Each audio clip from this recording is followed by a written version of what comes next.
Hello everyone, आप देख रहे हैं चैनल अमीन इन्फो।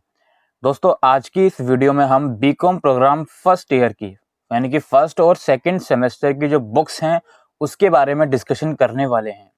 और ये जो वीडियो होगी ये रेगुलर स्टूडेंट, एनसीवेब स्टूडेंट और एसओएल स्टूडेंट सभी के लिए होगी।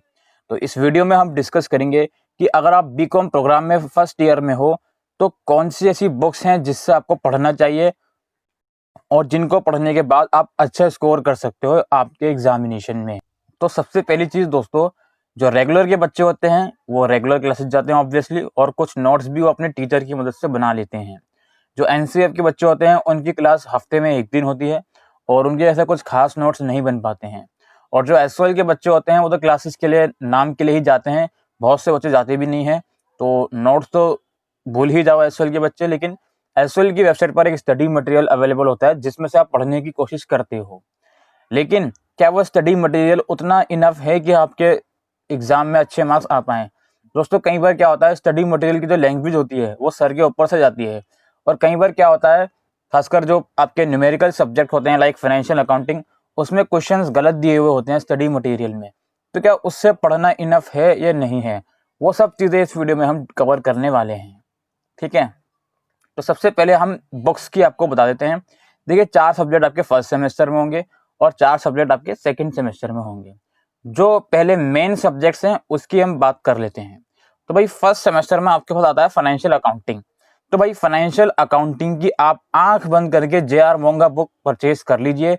काफी सदाबहार बुक है, ये काफी पॉपुलर बुक है दिल्ली यूनिवर्सिटी के स्टूडेंट के बीच। इस बुक से अगर आप पढ़ के जाओगे अच्छा सा, तो definitely you will score good marks in your examination. कोई आपको रोक नहीं सकता, कोई आपको 10 ईयर या किंग चैंपियन किसी भी चीज की जरूरत नहीं है।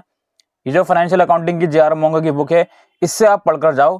ठीक है, देखो क्या होता है ना, जब आप एडमिशन लेते हो तो एडमिशन लेने के 4-5 महीने बाद ही आपका एग्जाम होता है। चलिए 4 महीने हम मान लेते हैं, तो उन 4 महीनों में अगर आप जे.आर. मोंगा की बुक से अच्छी खासी प्रिपरेशन कर लेते हो तो डेफिनेटली आपको अच्छे मार्क्स लाने से फाइनेंशियल अकाउंटिंग में कोई भी नहीं रोक सकता।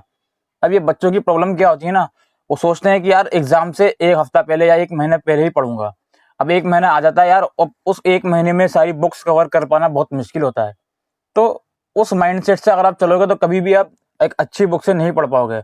अब हमेशा फिर 10 ईयर के पीछे ही भागोगे, यार अब तो टाइम ही नहीं बचा, 10 ईयर ले लेता हूँ। अब 10 ईयर में होता क्या है, डायरेक्ट क्वेश्चन उसमें लिखे हुए होते हैं, कॉन्सेप्ट क्लियर उसमें करवाया नहीं जाता, तो बच्चे 10 ईयर पढ़ते हैं और एग्जाम देने चले जाते हैं। और हो सकता है कुछ बच्चों के मार्क्स अच्छे भी आ जाते हों, बट उनको बेसिक नॉलेज जो है सब्जेक्ट की वो नहीं मिल पाती। तो ये एक सबसे बड़ा लॉस पॉइंट है, सबसे बड़ा डीमेरिट है 10 ईयर का मेरे अकॉर्डिंग। ठीक है, तो जे.आर. मोंगा की बुक है फाइनेंशियल अकाउंटिंग के लिए, ये आप बिल्कुल परचेज करिए। इसके अलावा एक सब्जेक्ट है बिजनेस ऑर्गेनाइजेशन एंड मैनेजमेंट। इसके भी कुछ राइटर मैं आपको बताता हूँ। एक राइटर है इसका सी.बी. गुप्ता, और आप टी.एन. छाबरा परचेज कर सकते हो। जी हाँ, सी.बी. गुप्ता या टी.एन. छाबरा परचेज कर सकते हो, काफ़ी अच्छे इनकी बुक्स हैं। और दोस्तों, ये जो ऑथर जो होते हैं, ये मोस्टली जो ऑथर होते हैं ये डीयू के ही पास आउट प्रोफेसर होते हैं, वही इन बुक्स को लिखते हैं, वही आप उसको परचेज करते हो। ठीक है, तो टी.एन. छाबरा और C B. Gupta business organisation and management के लिए आप परचेज कर सकते हो, कोई इशू नहीं है। अब बहुत से बच्चे बॉम्ब के लिए भी 10 ईयर के लिए जाते हैं, यार थ्योरी तो है, 10 ईयर ले लेता हूँ, पढ़ लेता हूँ। अगेन वही बात आती है कि यार अगर आप बुक से पढ़ोगे तो एक अच्छी नॉलेज आपको मिलती है।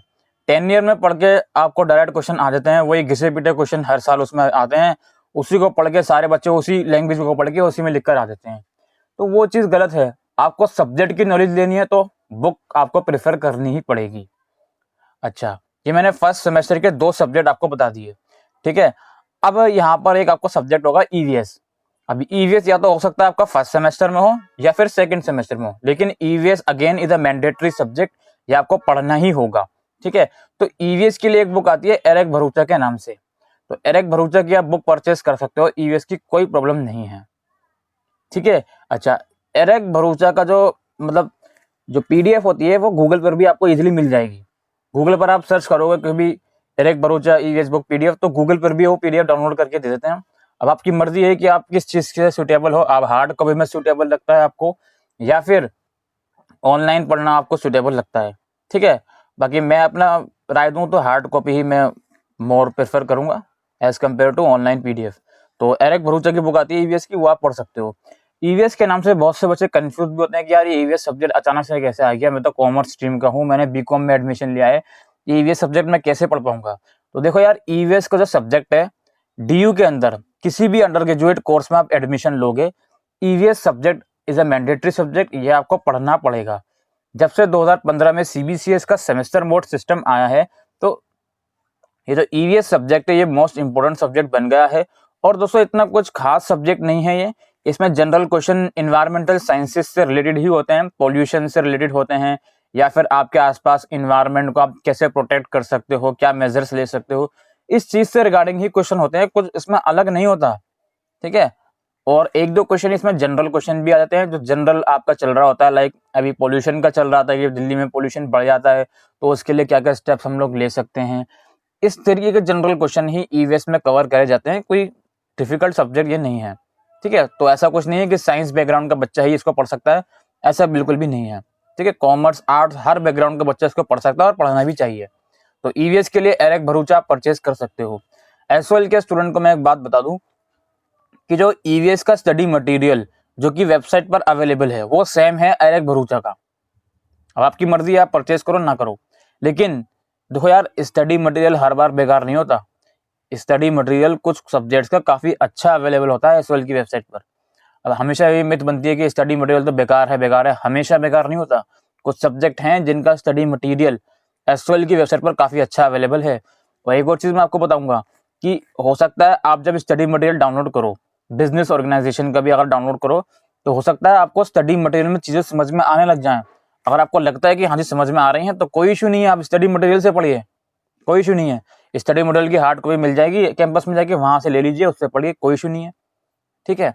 अच्छा, अब हमारा आता है चौथा सब्जेक्ट, जो कि या तो आपके पास एमआईएल में हिंदी होगा या इंग्लिश होगा। अब देखो यार, इंग्लिश या हिंदी का कोई स्पेसिफिक बुक नहीं है अवेलेबल मार्केट में। आप कोशिश ये करो कि इसका 10 ईयर ले लो। मैं बिल्कुल एमआईएल जो सब्जेक्ट है उसका बिल्कुल सजेस्ट करूंगा, आप 10 ईयर ले लो, कोई इशू नहीं है, क्योंकि इसकी कोई स्पेसिफिक बुक मार्केट में अवेलेबल नहीं होती। 10 ईयर में क्या होता है कि लास्ट ईयर जो क्वेश्चन रिपीट हो रहे होते हैं उसका आपको आंसर मिल जाता है। बट कोशिश ये करना कि खासकर जो हिंदी सब्जेक्ट होता है या उर्दू सब्जेक्ट आपके पास है या तमिल या पंजाबी है, तो उसके अंदर जो पोएम्स होती हैं वो आपको पता होनी चाहिए कि यार कौन कौन सी पोएम मेरे सिलेबस में कवर हो रही हैं, ताकि उस पोएम को या तो मैं गूगल से कवर अप कर लूँ या फिर किसी और मटेरियल से कवर अप कर लूँ। क्योंकि कई बार क्या होता है कि स्पेशली मेरे साथ भी ये हुआ था कि एमआईएल जो सब्जेक्ट होता है उसको मुझे पता तो होता है कि हाँ जी इसका सिलेबस ये है, लेकिन पोएम कौन कौन सी आ रही है मेरे को पता ही नहीं था। जब एग्जाम आया तो उसमें अलग से कोई पोएम उठकर आ गई, तो वो मैं कर नहीं पाया उसको ठीक से। तो बेहतर ये है कि आप एसओएल के भी स्टूडेंट हो ना, तो आपको उतना कनेक्शन आपके साथ होगा टीचर के साथ कि आप एटलीस्ट ये जान सकते हो कि आपके उस सब्जेक्ट में पोएम्स कौन कौन सी हैं। मैं एमआईएल हिंदी या उर्दू की बात कर रहा हूँ, इंग्लिश की बात नहीं कर रहा फिलहाल। ठीक है। तो इतना कनेक्शन आपका एसओएल के साथ हो ही जाता है, व्हाट्सएप ग्रुप बच्चों के बन ही जाते हैं अलग अलग टीचर्स के साथ, तो उतना आप जान सकते हो। तो ये चीज आप जरूर करना। और बाकी रेगुलर तो मतलब बता ही देंगे टीचर, और एनसीईआरटी में भी बता ही देते हैं। अच्छा, ये मैंने फर्स्ट सेमेस्टर के 4 सब्जेक्ट आपको बता दिए। अब बढ़ते हैं सेकंड सेमेस्टर की तरफ। सेकंड सेमेस्टर में दोस्तों सब्जेक्ट है बिजनेस लॉ। बिजनेस लॉ की आप टैक्समैन की सुषमा अरोड़ा परचेज कर सकते हो आंख बंद करके, बिल्कुल अच्छी बुक है, बहुत ही अच्छी बुक है, टैक्समैन की सुषमा अरोड़ा।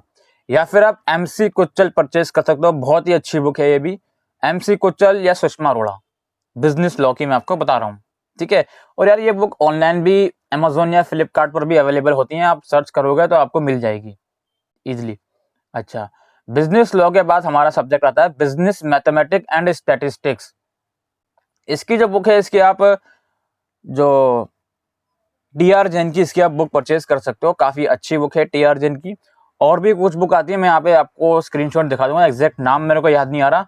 कुछ प्रोफेसर हैं Shri Ram college of commerce की, उन्होंने बुक लिखी है, राजेश के नाम से बुक आती है एक इसकी बिजनेस मैथमेटिक्स की, वो भी आप परचेज कर सकते हो, वो भी अच्छी बुक है। ठीक है। और यार बिजनेस मैथमेटिक्स एंड स्टैटिस्टिक्स की बहुत सारी राइटर्स ने बुक लिखी हुई हैं, आप कोई सी भी लोगे, आपका सिलेबस उसमें मैच हो रहा है तो इट विल बी ओके, वो बुक ओके, वो आप पढ़ सकते हो। ठीक है। बहुत सी बुक आती है बिजनेस मैथमेटिक्स एंड स्टैटिस्टिक्स की। अच्छा, अब हमारा सेकंड सेमेस्टर का जो थर्ड सब्जेक्ट है वो होता है इंग्लिश कम्युनिकेशन, या आपने हो सकता है हिंदी कम्युनिकेशन लिया हो, या हो सकता है उर्दू कम्युनिकेशन लिया हो। मैं फिलहाल इंग्लिश कम्युनिकेशन की बताता हूँ। शिवदास का 10 ईयर आप आंख बंद करके परचेज कर लो इंग्लिश कम्युनिकेशन का, बिल्कुल सही है वो। या फिर एसओएल की वेबसाइट पर जो इंग्लिश कम्युनिकेशन की बुक अवेलेबल है, बहुत ही अच्छी बुक है वो, उससे पढ़ोगे कोई आपको फेल करने नहीं वाला, बहुत अच्छी बुक है वो। एसओएल का स्टडी मटेरियल में बात कर रहा हूँ, इंग्लिश कम्युनिकेशन का, जो कि वेबसाइट पर अवेलेबल है। या फिर शिवदास का 10 ईयर ले लो, वो बहुत है, वो इनफ है। कुछ खास नहीं है इंग्लिश कम्युनिकेशन में, बस थोड़ी बहुत थ्योरी आती है कम्युनिकेशन की, उसके अलावा कोई लेटर राइटिंग आ जाएगी आपकी, या 5 नंबर में कोई स्पीच राइटिंग, वो सब चीज़ें हैं, और बाकी ऐसा कुछ खास नहीं है इंग्लिश कम्युनिकेशन में, ठीक है। देन हमारा 4th सब्जेक्ट फाइनली होगा इंग्लिश। अच्छा, एक बात समझा दूं मैं आपको, देखो ईवीएस को जो सब्जेक्ट है वो या तो फर्स्ट सेमेस्टर में होगा या सेकंड में होगा। अगर ईवीएस का सब्जेक्ट आप सेकंड सेमेस्टर में पढ़ रहे हो तो ये एईसीसी इंग्लिश कम्युनिकेशन आप फर्स्ट सेमेस्टर में पढ़ोगे, या फिर ईवीएस का सब्जेक्ट आप फर्स्ट सेम में पढ़ रहे हो तो ये जो एईसीसी इंग्लिश कम्युनिकेशन है आप सेकंड सेम में पढ़ोगे। सिमिलरली जो एमआईएल वाली कैटेगरी है, अगर आपने फर्स्ट सेमेस्टर में एमआईएल में हिंदी उर्दू जो भी आपने पढ़ा है, मॉडर्न इंडियन लैंग्वेज वो पढ़ी है, तो सेकंड सेम में आप इंग्लिश पढ़ोगी। सिमिलरली अगर आपने फर्स्ट सेमेस्टर में इंग्लिश पढ़ लिया है तो सेकंड सेम में आप हिंदी उर्दू या पंजाबी या तमिल वो पढ़ोगे। अब चूंकि मैंने फर्स्ट सेमेस्टर में आपका हिंदी कवर अप कर लिया, हिंदी या उर्दू, देखो उर्दू का 10 ईयर नहीं आता, सिंपल सी बात है। अगर आप उर्दू आपने ले रखी है, उर्दू उसका 10 ईयर नहीं आता, उसका आपको खुद से मैनेज करना पड़ेगा, टीचर से पूछना पड़ेगा कि सर हमारा जो इसका सिलेबस है वो क्या है, उस सिलेबस को आपको खुद ही गूगल पे एडजस्ट करना पड़ेगा, सिंपल सी बात है। उर्दू का 10 ईयर अवेलेबल नहीं है, बाकी हिंदी का आपको मिल जाएगा, और पंजाबी या तमिल का भी मैं गारंटी नहीं लेता कि 10 ईयर अवेलेबल होगा, ठीक है। अच्छा, अब हमारे आते हैं लास्ट सब्जेक्ट पे, जो कि है English. MIL English language through literature होता है या इंग्लिश फ्लुएंसी होता है, जो भी आपके पास है उसका आप 10 ईयर ले लो। लैंग्वेज थ्रू लिटरेचर में क्या होता है, नॉर्मली उसमें कॉम्प्रिहेंशन बेस्ड क्वेश्चन होते हैं, उसमें पैराग्राफ बेस्ड क्वेश्चन आते हैं, पैराग्राफ दे दिया जाता है, उसके आंसर सोल्व करने होते हैं, रीडिंग स्किल जिसको आप कह सकते हो। इंग्लिश लैंग्वेज थ्रू लिटरेचर में ये होता है, ठीक है। और इंग्लिश फ्लुएंसी या इंग्लिश प्रोफिशिएंसी होता है जिसको आप इंग्लिश बी या इंग्लिश सी भी बोल सकते हो। लैंग्वेज थ्रू लिटरेचर को हम इंग्लिश ए बोलते हैं। इसके बाद इंग्लिश फ्लुएंसी जो होता है उसको हम इंग्लिश बी बोलते हैं। इंग्लिश फ्लुएंसी में नॉर्मली राइटिंग स्किल्स ज़्यादा आती हैं, ठीक है, राइटिंग स्किल्स अलग अलग आ सकती हैं, वो होता है। और इंग्लिश प्रोफिशिएंसी जो होता है उसमें ग्रामर बेस्ड क्वेश्चन आते हैं, फिल इन द ब्लैंक आ जाएंगे, जिसमें आपको प्रपोजिशन या और भी कुछ ग्रामेटिकल जो क्वेश्चन होते हैं वो इंग्लिश प्रोफिशिएंसी में आते हैं। लेकिन normally most of the student के पास इंग्लिश लैंग्वेज थ्रू लिटरेचर ही होता है, ठीक है, और बहुत ही कम बच्चों के पास इंग्लिश प्रोफिशिएंसी या इंग्लिश फ्लुएंसी होता है, ठीक है। तो यही दोस्तों कुछ 8 सब्जेक्ट थे जिसकी इंपॉर्टेंट बुक्स मुझे आपको बतानी थी। आई होप आपको ये वीडियो यूजफुल लगी हो, तो वीडियो को शेयर करिएगा। और ये जो बुक मैंने बताई हैं, अगर इन बुक से आप पढ़ते हो तो definitely you will score a good marks. आपको अच्छे मार्क्स लाने से कोई नहीं रोक सकता। आप 10 ईयर की चिंता करना छोड़ दोगे, यार 10 ईयर से पढ़ूं या ना पढ़ूं, इन बुक्स से आपने पढ़ना शुरू कर दिया फर्स्ट ईयर में, तो बिल्कुल आप एक अच्छा स्कोर करोगे ग्रेजुएशन में। फर्स्ट ईयर में अच्छा स्कोर करोगे, कोई आपको नहीं रोक सकता है, ठीक है। तो यही दोस्तों आज की इस वीडियो में आपको इन्फॉर्मेशन देनी थी। आई होप ये वीडियो यूजफुल लगी हो, तो वीडियो को शेयर करिएगा। Thank you.